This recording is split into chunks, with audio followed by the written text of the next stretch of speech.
Publik geram ketika Kejaksaan Agung merilis potensi kerugian negara dari kasus korupsi Pertamina mencapai 193 triliun rupiah. Di media sosial beredar meme klasmen Liga Korupsi di Indonesia yang menempatkan korupsi Pertamina di papan kedua setelah PT Timah.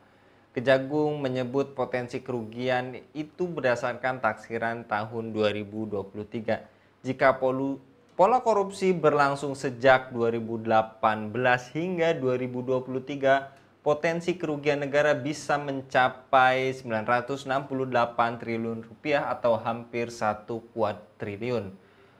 Publik marah karena membayangkan uang sebanyak itu masuk ke kantong pribadi para pejabat Pertamina dan mitra usahanya. Apa dampak terbongkarnya korupsi di Pertamina? Apa fenomena ini merupakan gunung es dan apakah korupsi di BUMN bisa dicegah secara tuntas? Untuk membahasnya kami terhubung dengan Bung Hanif Kristianto. Kita sapa terlebih dahulu. Assalamualaikum warahmatullahi wabarakatuh, Bung Hanif.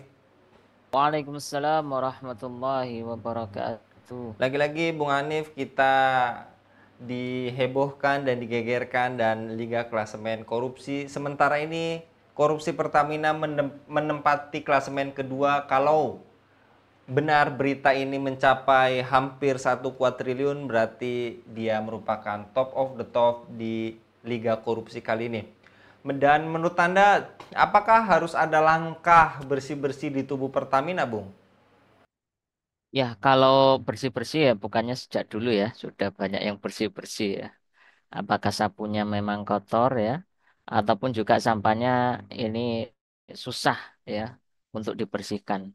Dan memang kalau kita cermati lebih lanjut ya, bahwa langkah bersih-bersih yang dilaksanakan atau yang sudah terlaksana ini juga sangat mencengangkan publik ya. Bagaimana mungkin jutaan rakyat Indonesia itu ya mungkin merasa tertipu ya dengan oplosan tadi ya kalau kita saksikan yang terjadi saat itu. Nah, karenanya ini merupakan langkah yang bagus ya. Saya kira seperti itu. Bahkan seharusnya tidak hanya pada saat ini ya, tapi jangan sampai rakyat sebagai konsumen itu juga merasa dirugikan. Nah, yang juga jadi pertanyaan adalah apakah memang negara itu dirugikan atau jangan-jangan yang sebetulnya dirugikan itu adalah jutaan rakyat Indonesia. Nah, ini yang menjadi pertanyaan kan begitu ya. Karena sekali lagi keuntungan yang dicapai ya dengan nilai korupsi tadi ya itu menempati posisi yang mungkin kedua ya setelah peristiwa korupsi yang menimpa negeri ini. Seperti itu, Mas Anggi. Dan statementnya bukan oplosan, Bung, tapi bahasanya diperhalus blending, Bung. Dan apakah ini artinya nilai kerugiannya bisa lebih besar, jauh lebih besar yang diumumkan oleh Kejaksaan Agung, Bung? Ya, blending itu kan bahasa Inggris ya. Mau oplosan, mau blending, mau mixing ya, ataupun apapun itu. Jadi kalau eh, sebagai sebuah penyedia layanan energi saja sudah seperti itu ya. Nah, bagaimana mungkin rakyat itu mau percaya kan begitu ya. Nah, karena kepercayaan publik itu eh, merupakan hal yang paling utama dan pertama ya. Kalau sudah ada kemunculan ketidakpercayaan publik, maka bisa jadi ya rakyat ya merasa dibohongi lagi ya. Jangan sampai ya rakyat itu kadang-kadang dibohongi ya, misalnya dalam waktu kampanye, waktu pemilu. Ini yang mungkin terkait dengan hajat hidup orang banyak saja, itu juga masih dibohongi. Nah, lagi-lagi inilah rakyat harus menanggung beban ya, menanggung malu ya atas ulah segelintir orang ya yang memang memperkaya diri sendiri ya dengan memanfaatkan jutaan rakyat Indonesia. Dan kita pun juga melihat bahwa rakyat ini akan menjadi objek ekonomi ya terkait dengan sebuah bisnis besar yakni dalam bisnis energi. Nah, ini merupakan kesalahan fatal terkait dengan pengelolaan energi di Indonesia ya. Ketika mengelola energi ini diserahkan kepada swasta maupun asing ya. Bahkan kita tidak memiliki sebuah kedaulatan untuk mengatur energi. Alhasil apa? Ya, negara yang seharusnya hadir sebagai pelayan itu ya tidak malah melayani rakyat, ya, malah memberikan jalan kepada segelintir orang untuk menguasai hajat hidup orang banyak. Seperti itu, Mas. Menurut Anda, Bung Hanif, apakah isu tadi adanya blending, oplosan, mixing ataupun diaduk lah bahasa bahasa kitanya gitu antara Pertamax tapi yang diperoleh sebetulnya Pertalite, apakah ini berpotensi mendorong migrasi konsumen dari Pertamax ke SPBU asing dan migrasi dari penggunaan Pertamax non subsidi ke Pertalite BBM bersubsidi, Bung? Juga kita mengingat ada beberapa momen di mana mobil petinggi kita pun terciduk bukan mengisi di bahan bakar punya Pertamina, Bung. Ya, eh, isu ini kan menjadi isu yang ya sangat sensitif ya, karena langsung berhadapan dengan kehidupan rakyat gitu loh ya. Selain masalah perut ya, urusan makan ya, ataupun pendidikan ya. Dan sekali lagi ini kaitannya dengan sebuah energi yang sebetulnya kita ini adalah sebagai rakyat ya, adalah memiliki eh, kekayaan alam ya, ataupun juga energi itu kan seharusnya memiliki dimiliki oleh rakyat dan dikelola oleh negara. Nah, karena sistem pengaturan ekonomi itu kapitalisme, alhasil apa? Energi yang seharusnya itu dinikmati rakyat dengan harga murah, ya, ataupun bahkan bisa gratis, ya, bahkan dari kelebihan keuntungan pengelolaan itu kembali kepada kesejahteraan rakyat itu, akhirnya apa? Rakyat tidak mendapatkan apa-apa. Mereka harus membayar harga mahal kan begitu. Nah, dilalah ya. Setelah membayar harga mahal itu ternyata bukan itu produk yang diinginkan, tapi ya lagi-lagi tadi ya dengan bahasa ya mungkin keren ya ini blending atau sebagainya. Nah, sekali lagi eh, kita tidak sedang masuk apakah itu memang betul blending atau apa, tapi yang yang sebetulnya adalah hak konsumen inilah yang dirugikan kan begitu ya.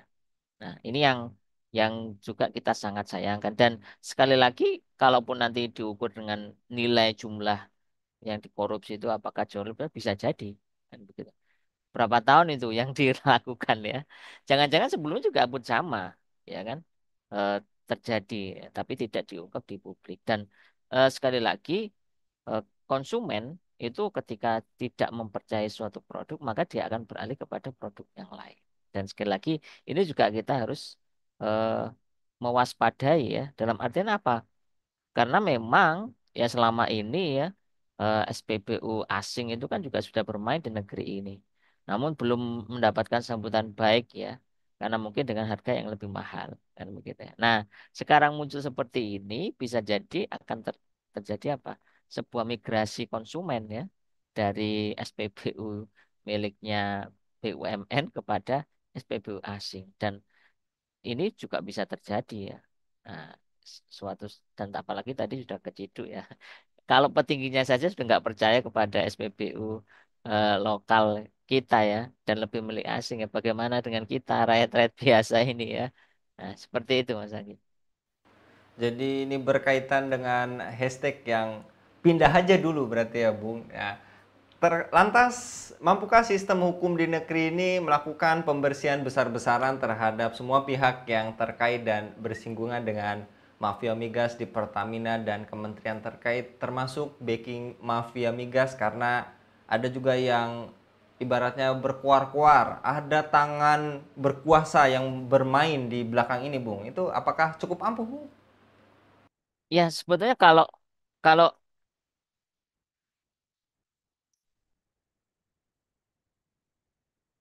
ya sebetulnya kalau kita ini ya mau belajar lebih jauh lagi ya menenggok peristiwa ini bahwa bisnis minyak ini kan bisnis yang paling licin dan paling juga mudah untuk dikorupsi ya.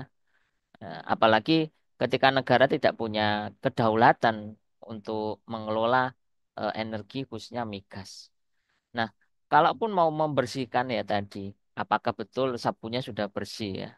Atau jangan-jangan kotornya itu sudah menempel ya, sehingga nodanya itu sulit untuk dibersihkan. Nah, karenanya untuk membersihkan juga tentu butuh sebuah sistem yang baik ya tentunya.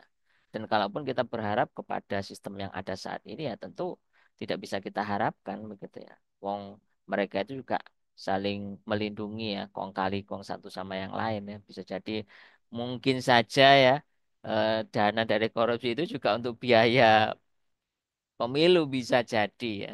Kalau memang ya untuk mengamankan kepentingan dari oligarki sekali lagi dan mafia-mafia migas ya di seputar itu juga sudah sangat banyak kan gitu. Makanya selama sistem ekonominya itu masih kapitalis ya untuk membersihkan korupsi dari pengelolaan migas ini ya sangat sulit ya.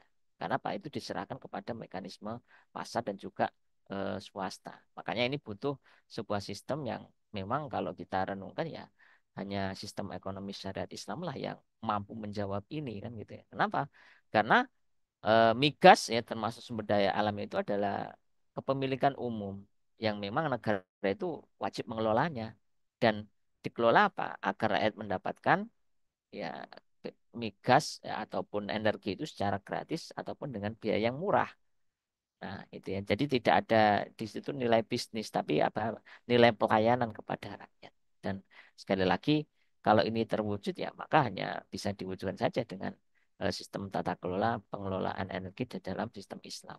Tanpa sistem Islam, ya nonsen lah. Mau teriak-teriak di media akan saya penjarakan semua ya, mau disikat, mau apalah ya. Jangan-jangan nanti ketika ngomong seperti itu akan terbongkar semuanya ya. Dan dia juga turut serta. Nah, seperti itu, Mas Anggi dan juga pemirsa. Baik, jazakallah Bung Hanif untuk pencerahannya terkait korupsi di bisnis yang licin yang tadi Anda sampaikan. Betapapun tadi orang yang terlibat di situ karena ini bisnis yang licin jadi harus diatur dengan aturan yang datangnya bukan dari manusia, karena kalau datangnya dari manusia tangkap satu belok lagi ke sisi yang lainnya karena saking licinnya, dan kembali ke pengaturan Islam. Jazakallah sekali lagi Bung Hanif untuk paparannya pada kabar petang kali ini. Demikian pemirsa Elava News, dukung dengan subscribe, share, dan like. Semoga menjadi kebaikan bagi kita semua di dunia dan di akhirat. Saya Anggi Suhan Radio undur diri. Assalamualaikum warahmatullahi wabarakatuh.